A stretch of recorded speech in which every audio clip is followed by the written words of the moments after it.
Voilà la famille, c'est Cronio d'Atlas, j'espère que vous allez bien.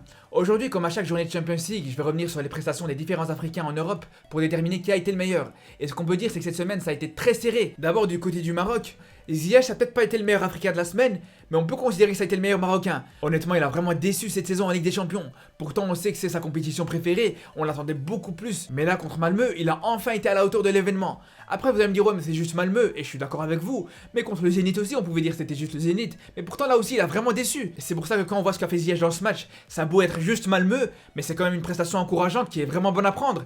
Et quand je dis que ça a été une bonne prestation, c'est pas juste par rapport à son but. Parce que même en dehors de son but, il a fait des très bonnes choses dans ce match. Il a montré une vraie efficacité sur ses centres qu'on avait l'habitude de voir sur ses meilleurs jours. Et ça, justement, ça faisait très longtemps qu'on n'a plus vu Ziyech aussi entreprenant sur ses centres. On se rappelle justement contre le Zénith qu'il avait tenté aucun centre dans le jeu. Les seuls centres qu'il a tenté, c'était sur phase arrêtée. Alors que là, pour le coup, contre Malmö, il en a tenté 10 en tout. Et sur la moitié d'entre eux, il a été très dangereux. Et c'est pareil dans ses frappes, dans ses dribbles, dans ses appels. Il a été beaucoup plus présent que d'habitude. C'est pour ça que pour moi, ça a été vraiment le meilleur joueur du côté de Chelsea ou le meilleur joueur sur le terrain tout court. Et pour le coup, même dans des situations de 1 contre 1, il a réussi à faire des grosses différences. Pourtant, on sait que c'est pas un registre auquel il nous a habitués. Après, il y a une chose très importante à prendre en compte, c'est que ça a été son premier match de Ligue des Champions cette saison où il a retrouvé son côté droit. Et si on connaît un minimum Ziyech, on sait tous que c'est là où il est le plus à l'aise, c'est là où il est le plus dangereux et c'est là où il nous a montré les plus belles choses dans sa carrière. Donc si c'est son meilleur match de Champions League cette saison, je pense que c'est tout sauf un hasard. Après, je pense qu'il y en a beaucoup qui vont se dire que c'est une bonne chose qu'il a fait un gros match en Ligue des Champions, ça va lui permettre enfin de s'imposer dans ce club. Mais moi je pense qu'il faut qu'il arrête de jouer au chat et à la souris avec Tuchel, on n'est pas dans Tom et Jerry. C'est toujours la même histoire qui se répète.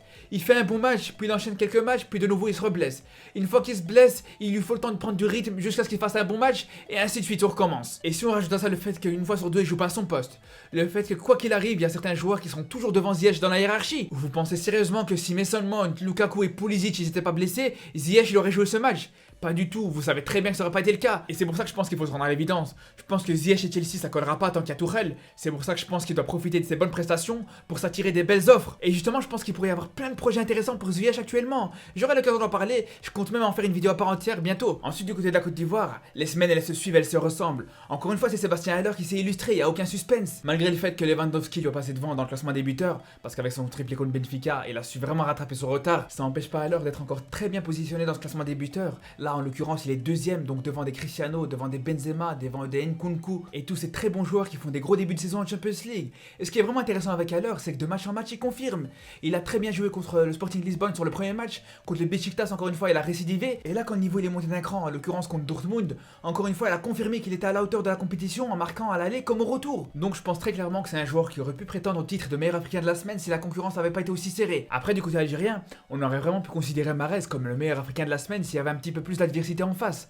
Après, ça n'empêche pas que sa prestation contre Bruges, elle est vraiment remarquable. Il a été à l'origine du premier but de son équipe avec le festival qu'il a fait dans l'axe. Et même sur son but à lui, il a vraiment surpris tout le monde en étant là où on l'entendait pas. C'est pas tous les jours qu'on voit Mahrez marquer un but de la tête en étant à la réception d'un centre. Après, c'est très bien. Ça montre vraiment qu'il a de la diversité dans son jeu. Et c'est ce qui lui permet de faire ce très bon début de saison de Champions League. Il a marqué à pratiquement chaque match et chacun de ses buts sont tout aussi variés. Et pour le coup, c'est vrai que j'en ai pas beaucoup parlé, mais il faut savoir que Mahrez c'est pas le seul Algérien qui fait un très bon début de saison en Ligue des Champions. Il y a aussi Benacer qui est vraiment pas mal. Après, c'est vrai que son match retour contre Porto, c'est pas son meilleur match. D'ailleurs, il a été à l'origine du but que son équipe a encaissé à cause d'une perte de balle au milieu de terrain. Mais il faut quand même savoir que c'est de son coup franc que vient l'égalisation de Milan. Et même de manière générale, il faut savoir que Benacer apporte énormément dans le jeu de son équipe. Encore une fois, ici contre Porto, on a vu que Benacer était le joueur milanais qui avait réussi à toucher le plus de ballons. C'était celui qui réussissait le plus de passes en profondeur. Et globalement, on sait que Benacer apporte énormément dans la verticalité à son équipe. Après, du côté égyptien avec Salah, c'est vrai que c'est la première fois de la saison qu'il n'a pas réussi à être décisif en Champions League.